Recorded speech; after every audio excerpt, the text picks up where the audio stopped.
Welcome to the webinar. This webinar is part of the Language for Job Readiness series.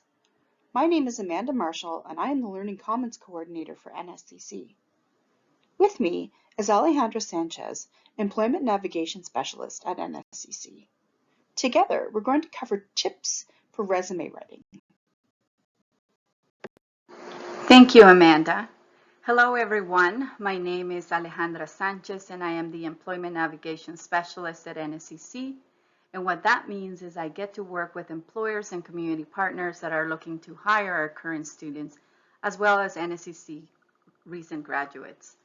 I'm very excited to have the opportunity to do this webinar with Amanda today for you. Let's get started. I'm going to start by reviewing the objectives for today's webinar. So the first one is to examine current resume trends in targeting resumes. So we'll review some of those popular resume trends and also talk about what targeting a resume means. We'll explore steps to write a resume and cover letter. So we'll cover as well the what, the why, and how to do that. The third one is review essential skills in using a job checklist. We'll also explore language and personal content to include in resume. And lastly, we'll identify what resources are available to you at NSCC and where you can find those. So competition scope is much larger than it ever was. And you might have heard the concept of marketing yourself. This becomes very important, especially when networking with other people, but also when writing your job search tools like a resume and a cover letter. It is important, or you want to think of yourself as a product and you want to design your own marketing campaign. So spend some time on your resume, writing your cover letter. Remember that a solid resume or a cover letter cannot be done in just a few hours. Make it relevant to the job posting that you're applying for and therefore to the employer. So how do you do that?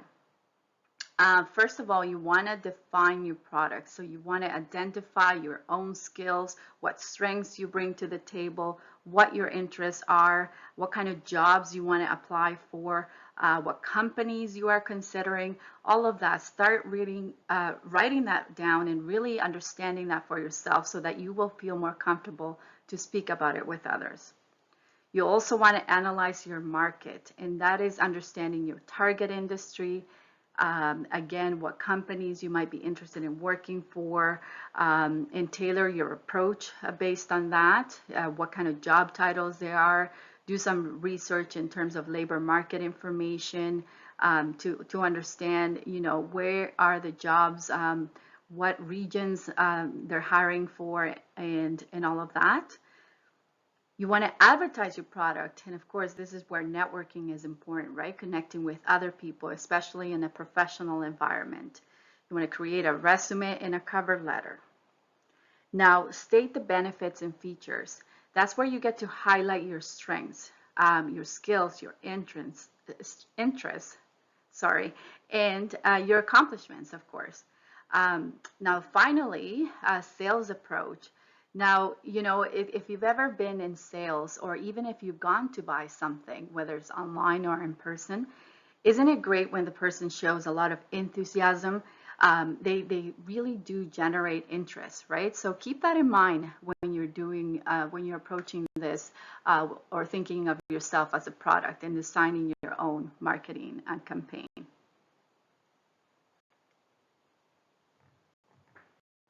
So now let's review the current resume trends. You need to know what is current in order to stand out and increase chances of landing your dream job. So let's start. The first one is integration of artificial technology into screening process and resume writing process. The rise of artificial intelligence, or AI, is making resume writing quicker and easier than before. And I always get asked what my opinion is when it comes to using AI tools to write a resume. And to be honest, I'm neither pro or against it. I think there's a variety of AI tools out there that can help you speed up the process, or it can be used to draw inspiration or find examples, or even get feedback on how to improve a resume that you may already have.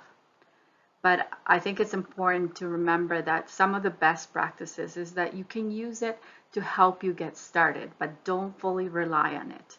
Remember that it is still technology and AI tools can make mistakes. Therefore, I emphasize that it's important that a human still reviews the final product.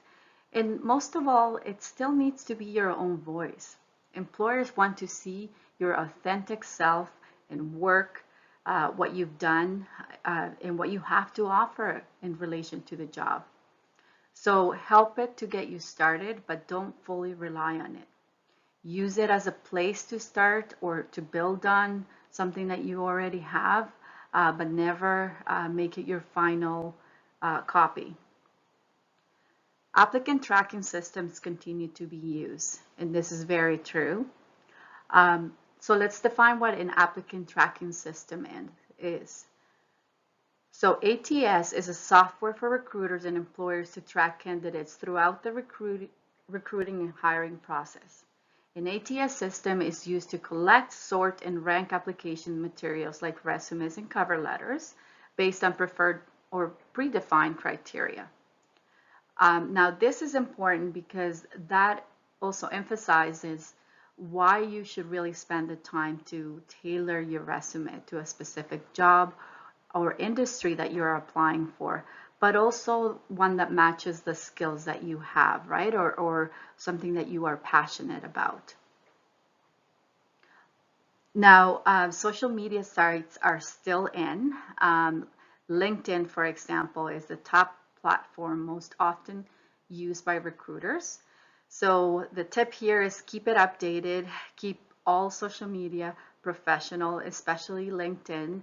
But even if you have social media like Instagram or Facebook, make sure that the content is professional, especially the one that you have open to the public, right? Because recruiters are still checking, especially I find more in the private industry, they are still reviewing or checking on candidates' social media sites. So you want to make sure that everything is professional and keep your privacy settings updated. So any information that you don't want to necessarily display, right? For industry or for employers, make sure that that your privacy settings are properly set. But it's in general a good practice to keep it professional, right? Now, keep a digital copy of your resume and portfolio. This is also a good practice or something good to have. Because you will always, keeping a digital copy of your resume and portfolio is very handy. It is also important to have a digital version of your resume or an electronic portfolio, especially if you're in programs like graphic design or digital marketing. Having an online resume or an online digital portfolio makes it easier to share on a platform like a website or by email, or even posting it to social media platform like LinkedIn, for example. It allows you to add multimedia elements like video, audio, or other features. It is also a good way to showcase your skills, but especially technical ones. And it showcases your creativity, right? And also your personality. Now, keeping the resume short is very important too. So 1 page. Now, if you have a curriculum vitae, you will see that it's obviously in many cases maybe 2 to 3 pages. But the general practice is that keep your resume short, keep it relevant. Now, going back to the applicant tracking systems, or especially if you encounter a job application systems like Indeed, when it comes to entering your resume on like a form or web form, one of the best practices is to copy into Notepad on PC, or the software is called TextEdit on Mac, prior to copying and pasting into the job application system. This strips off any formatting the document may have that can actually prevent proper formatting. It also allows it, once it's pasted, it makes it easier to make any edits if you need to. And also, when you don't do this and you copy it directly from either a PDF or a Microsoft Word document, the formatting can sometimes come be entered incorrectly. It can also prevent you from successfully submitting the form at the end. And once you've entered that information, it's also, don't think that that's the final copy of your resume. This is just a web form resume version that you're entering, and it's for the computer to scan, right? The documents, it's very good that you also attach a PDF or especially a PDF, a digital copy of your resume separately. The documents will be looked at by a real person afterwards, right? But whatever you enter in the web form, resume version of it is going to be most likely scanned by the ATS system. So that's something to keep in mind. So now let's talk about what are your employability skills. Technical skills to start with are usually acquired through education, training, and typically related to a particular field. The specific technical skills needed will really depend on the nature of the job and the industry in which you are working. Keep in mind that the demand for technical skills can change over time as technology and industry evolve.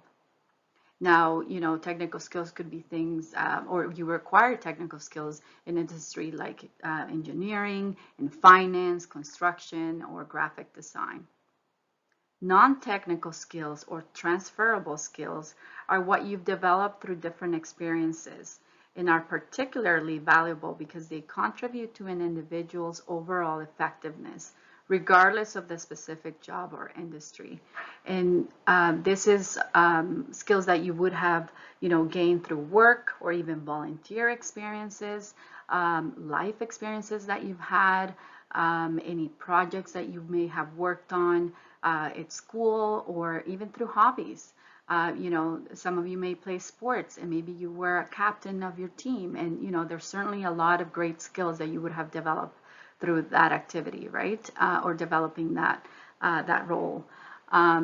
So in some examples of that would be like, teamwork or research skills or communication skills or even problem solving skills that you've developed.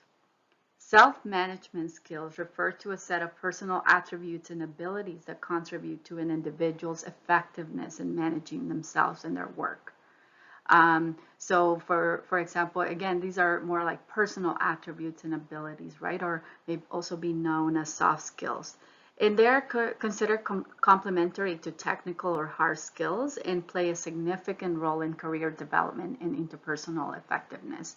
So, if you are someone that is very organized and is very adaptable, and is someone that is always on time or has very good time management skills, those are always a great skill to have in general, right?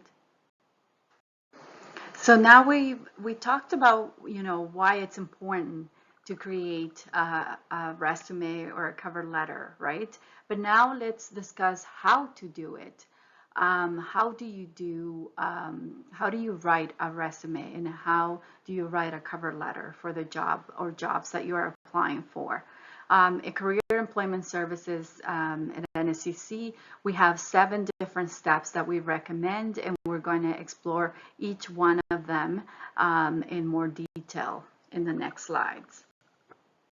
So step 1 is to create a master resume.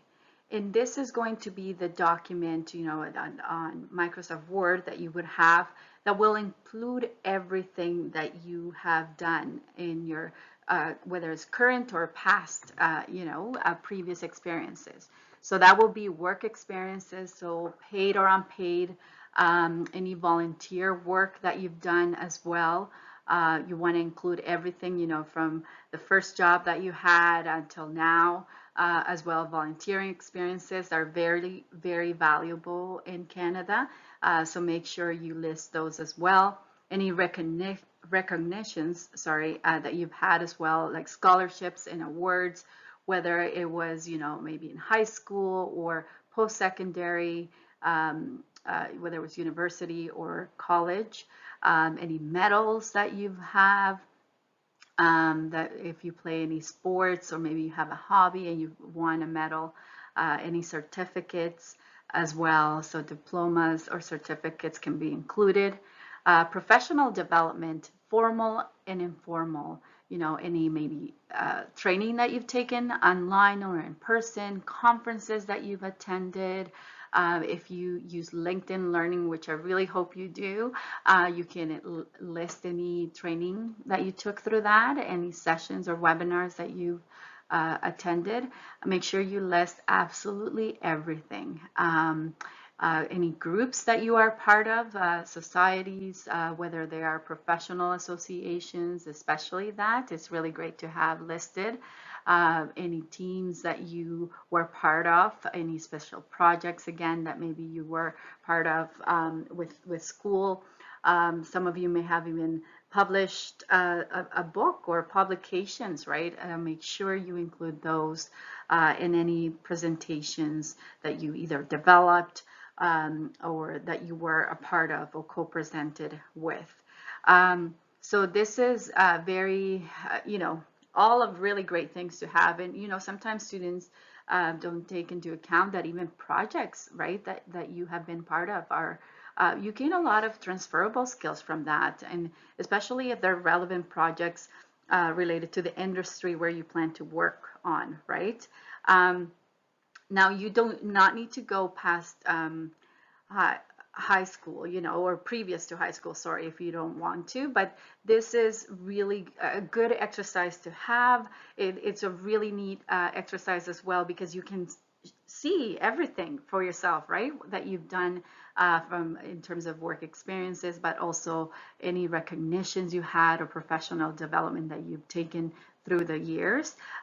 Make sure that or do your best to include dates, because it will be very important and helpful when you're creating your resume, right? Any achievement statements that you have, think about problems that you've solved, any again, projects that you worked on. Quantify your statements as much as possible. So for example, led a team of 5 to implement a new point of sale system. This will take you maybe a few hours to create, but it is really worth the time. And again, this is going to be your master resume. Now, this is not one document or a resume that you want to send to an employer ever, okay?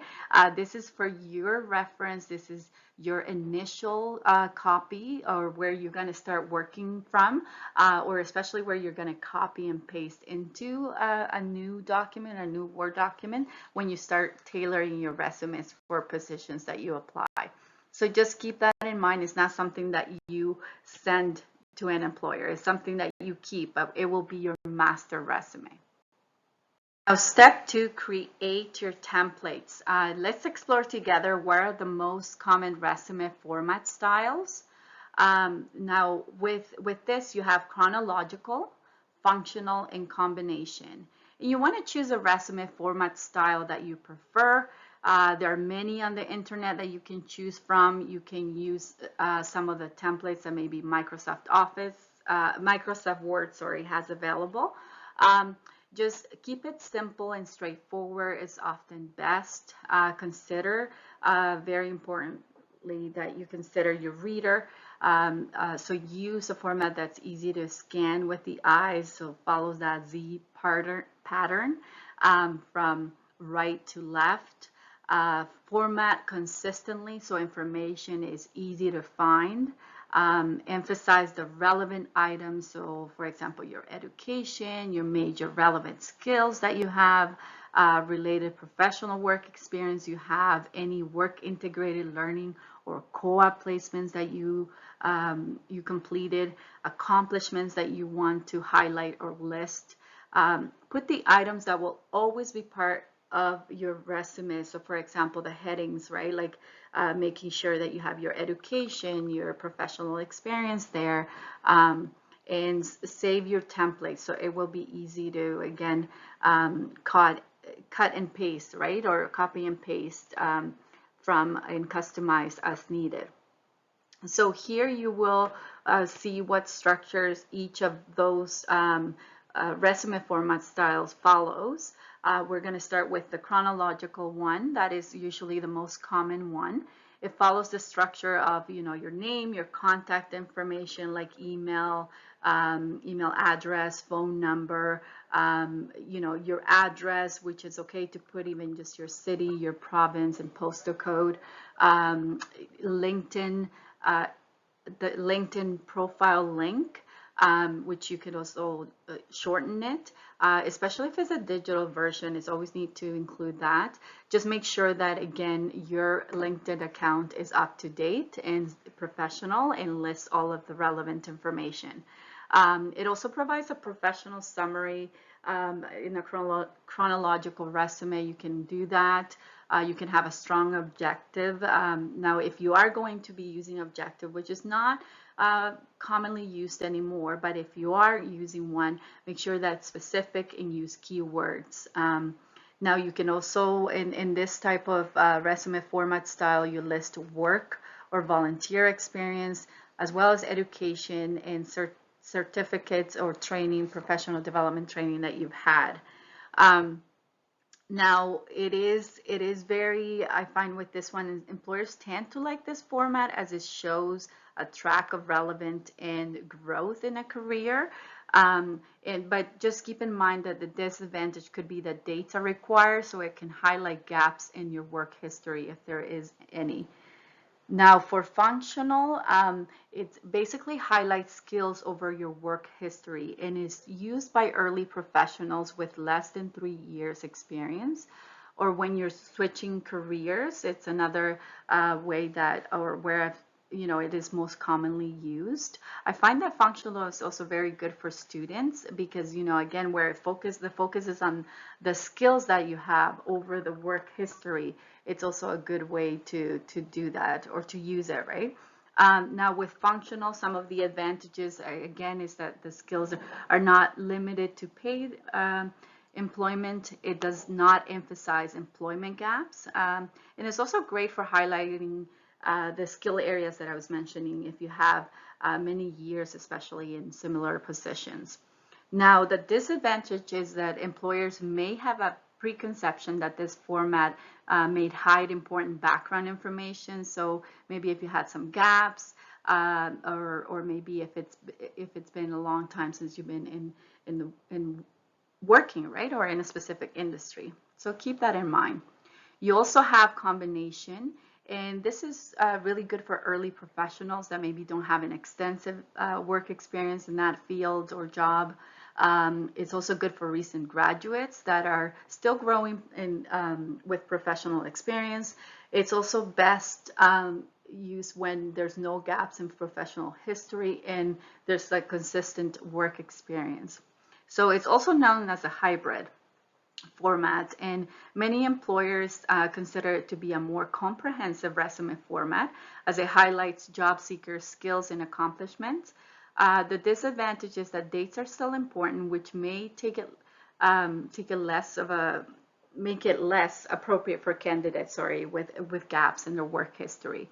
Also, recent graduates or people that are making career changes. But you have to select the one that works best for you based on your previous experience, right? And this is where you can talk to your student advisor or career counselor, but also maybe with your faculty and if you're having a bit of a hard time kind of deciding what format to use, but try to use the one that best fits your experience, but also your style and your preference. Step 3, create a cover letter template. Now, with a cover letter, you want to follow, or it basically follows, a standard business letter format. And remember that the purpose of a cover letter is not to get you the job, but instead it is to get you the interview.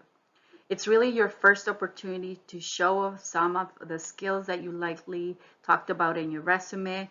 It also shows, your written communication, attention to detail, anything like that you want to highlight. For example, that you follow instructions, that you have really great interpersonal skills. It's also the first opportunity for your quote unquote voice or your style to be presented to the employer. It's your first impression for them. Like the targeted resume, the cover letter should also be created with the employer in mind. What do they want to read? What are they interested in? What are they looking for? Your cover letter should answer the employer's questions. Do I want to learn more about this person for this job role? So think about trying to make friends with someone in your class that you don't know very well, but you think is interesting and want to get to know better. So, which style goes better? Talking nonstop about how wonderful you are, or talking about the other person's interests and what makes them interesting to you in order to start a conversation? Now, so it's important to try to create that relationship with the employer, right? And really, when you review the job description and you really highlight, what skills you have, what interests you for about that job, and those are things that you want to incorporate in your cover letter. It's very a good opportunity to do research about the company as well. And these are things that you can also mention in the cover letter. So it's very things to take in mind doing research. Keeping in mind the structure of the cover letter is also important. On the website, for example, when you're doing your research, you can learn about the mission and the value statements. You can search the internet for articles about the company to see how they are involved in the community, or maybe a special project that they're working on. So the thing is that you are looking just for one or two things to connect with, something that you can use in your cover letter that demonstrates that you have done your research, but also share something that you have in common with them. Also look to see if the company has a staff page or maybe a career page on their website.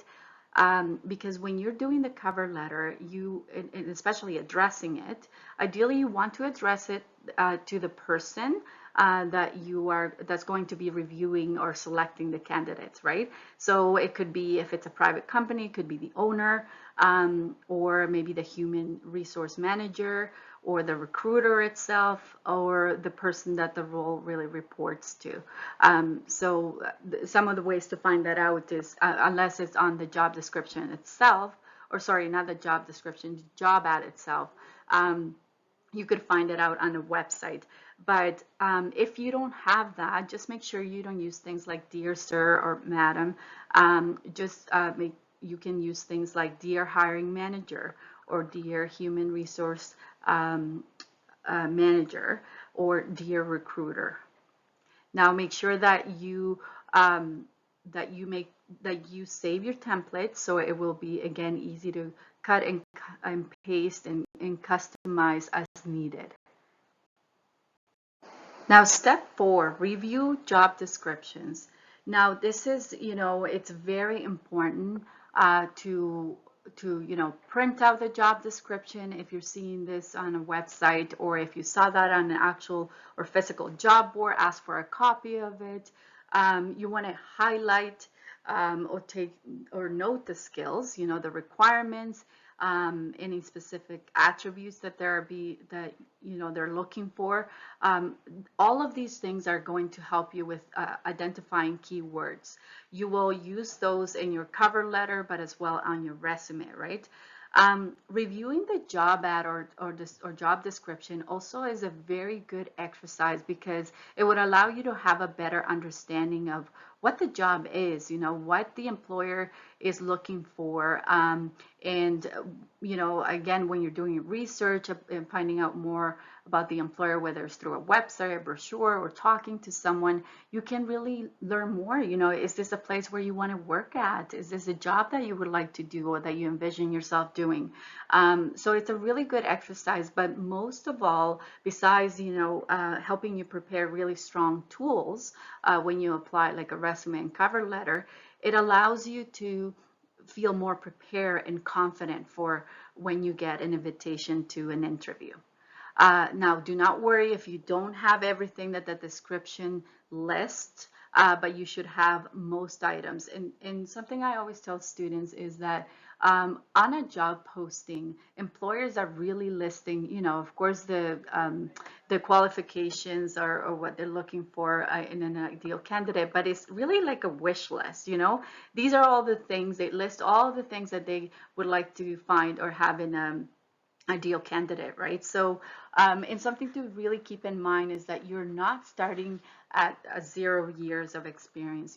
All of you have something very unique about yourself, have really great, soft skills that you want to highlight. All of you have had different life experiences. Some of you, were either born here or come from other countries and bring such a rich wealth knowledge and life experiences, but also professional and educational experiences that have brought you to where you are, and you have so much to offer.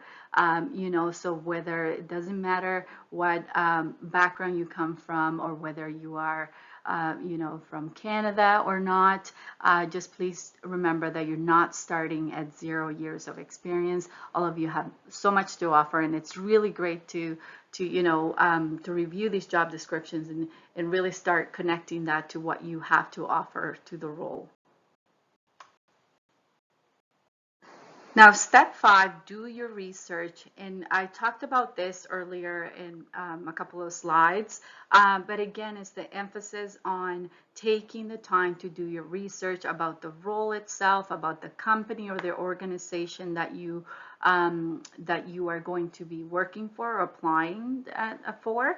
It really allows you or helps you stand out above the crowd, because for the employer, it will really showcase, or it will be very evident to them that you have done your research, especially when you're tailoring your resume in a cover letter, right? They will see that you've taken the time to do that, that there's obviously you have a passion or a connection to their organization. And some of the ways that you can do, or how to do the research, is you can go to the organization's website, where you would learn much more about their mission, their vision, values that are important to them, any projects, again, that they might be working in or have worked on, community involvement, what's important to them, right? And again, I had mentioned this earlier, but that's where you could also find names of human resources staff or managers who will be reviewing your documents. Sometimes, it will be evident there, but even again on the job description or job ad that you've seen. Internet search for media articles about the organization is also helpful. You can also find something that you could, again, that is common between you, or this, or common interest, something that you share with the employer. That is something that you could also incorporate into the cover letter, but also the resume. And again, it will really help you prepare for a possible interview. You will feel more ready, and it just shows the employer that you care and that you obviously have a lot of interest in the job, but also in their organization. Step 6, target resume and cover letter. Now, in the next slide, we will talk about what it is to target a resume and why is it important. But for this step, you want to copy and paste more relevant items from your master resume into your template. So again, once you've decided what that will be, if it's a chronological, functional, or hybrid or combined resume style that you want to do, you can copy it into that. You ensure that your resume highlights the technical, non-technical skills that the job description asks for. That is very important. Now complete your cover letter as well. You want to, after you've targeted it, include the name or title of the person that's reviewing your application, if you have that, or again, dear hiring manager or dear recruiter. Highlight the skills and experience that you have from the job description as well, and include something that connects you to the organization. So as you can see, all of this kind of ties together, right? Now save that as a new copy. And do not include skills that you do not have. That is very important. Again, stay true to yourself, but stay true to the employer. Do not mention that you are missing skills in your documents. That's something that you don't want to do as well. Now, we keep hearing targeting or tailoring your resume, but what does that mean? So, targeting or tailoring means to customize each resume and cover letter to each job description. And why is it important to do that? It helps you stand out from the crowd and relevant, it makes it relevant to the reader. It also ensures that you make it through the ATS system. The applicant tracking systems that we discussed earlier. It also shows you that, or shows the employer that you want this job and that you are interested in working for their organization. It also helps you prepare for your interview, and that more than anything is a benefit to you, right? Because again, it gives you a really good understanding of the role, the organization, why you would want to work with them, what connects you to them, but also it allows you to feel more confident and ready for when you are offered the interview. Step 7, get feedback and edit. So you're almost there, you're almost ready to submit these documents. Now it's time to send it to a trusted friend, a family member. It could be your student services advisor. Now as well on campus, you could also visit the Writing Center where great volunteers can help you review or this document for you, whether it's the resume or a cover letter. It could be your faculty member. And what you want to do is ask them to review and provide feedback on these tools, your resume and cover letter. Give them the job description to compare. That is also very helpful when they're reviewing them. And if there's no time for obtaining feedback, even just make sure, remind yourself to take a minute, walk away for an hour after you've been working on these tools, then come back and reread it or review it on your own, especially if you don't have anybody or sufficient time to get someone to review it. Some things that you want to make sure that you are looking for is check for spelling and grammar errors. Ensure that the formatting is consistent, make edits as needed, and save as a PDF, and ensure that the formatting was retained. So sometimes I've had students who, they save the document as a PDF, but they don't double check that it was saved correctly, right? And the formatting sometimes comes off incorrect. So make sure you double check that, right? The final PDF that you're going to submit, make sure that it is properly saved and that it is reflecting what you want it to. Then send your application in and you will have that feeling that you have submitted a complete application, but also with very strong tools like your resume and cover letter. That's such great and helpful information, Alejandra. Thank you. This is Amanda again, and now we're going to take a look at essential skills and essential skills checklists that can help you when you're creating your hiring documents. Checklists. To get started, I want to talk a little bit about essential skills. Essential skills were developed by Employment Canada as a way of understanding the main and important skills that are present in every job. For example, the 9 skills that you see on the screen are considered essential skills in every employment sector. Let's review them briefly. Numeracy refers to the worker's use of numbers and their capability to think in quantitative terms. So we use this skill when we're doing numerical estimating, money math, scheduling or budgeting, and analyzing measurements or data. Different jobs will need numeracy to a different degree. For example, someone who works in the financial sector, like an accountant, would use a high level of numeracy. Next, oral communication pertains primarily to the use of speech to give and exchange thoughts and information.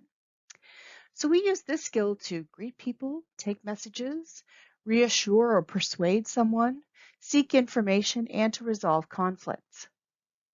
If you work with the public, your oral communication is probably going to need to be quite high. Working with others. This looks at the extent to which employees work with others to carry out their job tasks.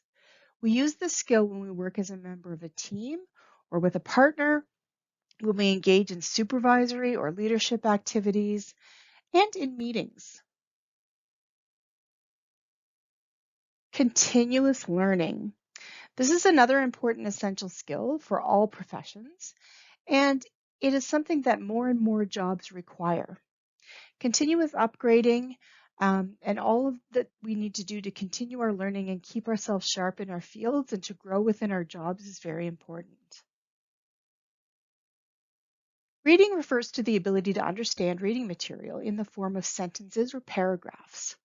We do this with print materials and electronic or online materials. Writing is the ability to write text and documents. It also includes non-paper-based writing, such as typing on a computer. We use this skill when we record, organize, document, provide information to persuade or request information, and to justify our requests. Someone who works in a field where they need to produce quarterly reports, for example, would need a high level of writing. Critical thinking. This is the ability to engage in the process of evaluating ideas or information to reach a rational decision. This includes things like problem solving, making decisions, finding information, determining if something is true or false, looking for fake news. With document use, we use this when we read and interpret things like graphs, charts, lists, tables, blueprints, schematics, drawings, signs, and labels. This is something that would come up, for example, with safety information or instructions. Digital skills are needed to understand and process information from digital sources. So things like systems, technical tools, and applications. Digital sources or devices are things like cash registers, word processing documents, computers and sending emails, and creating and modifying spreadsheets. It could also include specific programs like Sage 50, which is used within business administration and office administration. It's really important to understand the essential skills for your job. On the screen here, we see an example of a job that comes from the Job Bank Canada. In the references slide, you will see the link to the Job Bank of Canada so that you can also look up your specific job titles and see what essential skills are important for you to have. If we look at this example under document use, we see that there are about 5 points that explains when a nurse's aide would use a document or would need to have document use as an essential skill. For each of the statements, you see a number afterward. This number indicates how complex that skill is. This scale goes from 1 to 5. 1 is least complex, 5 is most complex. So with this example, we see that a nurse's aide needs about a complexity of 2 in document use. So this is something that if you are going into this kind of profession, you need to think about how much of that you have already and how much you might need to learn about document use. I would also encourage you to check out the other essential skills listed on this page just to get a sense of what else is there. There may be higher skills needed in reading, writing, numeracy, oral communication, etc. Using a job skills checklist can be very helpful in figuring out what skills you have, what skills you're working on, and what skills you enjoy. Knowing more about yourself and knowing what skills you enjoy doing, the things that make you happy in your job, is really important for job fulfillment and to understand a little bit more about yourself and your strengths. Knowing more about your skills and abilities will help you to stay organized, focused, and effective when you're creating your hiring documents like your resume and your cover letter. Using a skills inventory like the one that you see on the screen is another good idea to help you organize your skills, determine where you achieved these skills, and to gather evidence for your portfolio or in case you need to talk about these skills in an interview. As you can see on the screen, the skill is outlined, where the skill was acquired, so where you were working or how you were working on these skills, and what you were doing. So what was the job specifically? And then getting you to think about any evidence you might have that you could support the fact that you have these skills. So that could be letters, certificates, copies of presentations or workshops you've done, anything that shows that you have actually completed or have been working on the specific skills that you indicate. As we've discussed, different jobs require different skills. So it's really important to read the job ad carefully and to look at the skills and the requirements that are requested. It's also a good idea to look that job up in the Job Bank Canada and look at the essential skills that are required for that job. Take your job skills checklist and compare the skills that you have to the job ad. What are they requesting? What skills do you have? And how have you been working on them? Don't forget to tailor your resume and cover letter to the job. Finally, it's very important that you are honest and accurate in all of your job documents. When it comes to language and details for your cover letter and resume, it's really important to follow some specific guidelines. For example, use clear, concise, and accurate sentences. It is always better to have a short, clear, and accurate sentence that is easy to read than a long, complicated, and potentially inaccurate one. So whatever you're doing, make sure that your sentences are clear and accurate so that the employer will be able to read your information easily. Include language from the job ad. Look at the keywords that they use, highlight the essential skills that are needed and that you have, and tailor your documents to this job ad. When we write resumes, we also use things like action verbs. So, I supervised 30 teachers. I achieved the Employee of the Month award 3 times. I developed, I organized, I created, I led, I strengthened. These are all examples of action words. We use them because they are strong and clear. Finally, it's very important to proofread. Make sure that you look for spelling errors, grammatical errors, word choice errors. Make sure that the writing that you're doing is the best possible version. Every culture has a particular way of going about employment and interviews. I'm going to tell you a little bit about what is common in Canadian employment culture. This doesn't mean that this is the best way to do things, but it's the way that most employers are operating currently. So it's a good idea to understand what is typical or what is expected in the Canadian workforce. So as I mentioned, it's really important to make sure that your sentences are accurate. It's also very important to make sure that your cover letter and your resume are tailored for the job. So don't make your documents generic. Generic means not specific. Make sure that your employment documents are specific to the job you're applying for. It is not common in Canadian workplace culture to include pictures. It is not common to discuss your marital status or how many children you have or do not have. It is also not common to include your age or your personal or political religious beliefs. This is because none of these things should matter to you getting a job. It shouldn't matter what you look like, whether you're married or not married, whether you have children, what your age is, or what your personal or political religious beliefs are. These are all things that are outside of the employment world. So we typically do not include these in our hiring documents. Finally, if you have taken a language proficiency test like IELTS, TOEFL, or the Canadian language benchmarks, most employers will not understand what those numbers mean.